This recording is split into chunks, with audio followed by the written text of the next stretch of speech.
Привіт, нікчемні учні. Я ваш Місіс новий інструктор.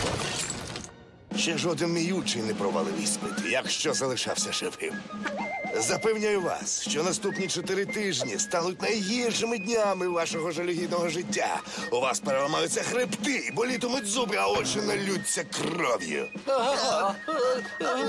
Або ви виїдете з цієї школи за кермом катера, або ваша бабця винесе вас у своїй торбинці. У цьому класі діють беззаперечні правила. Правило перше – жодних балачок. Це значить, що...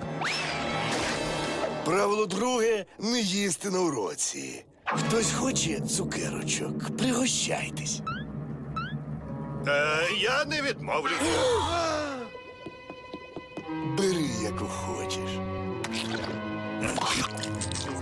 Ну, як смачно. До житті не їв такої смакоти. Не їсти на уроці! Ну що, хто з вас набереться хоробрості лишитись у цьому класі?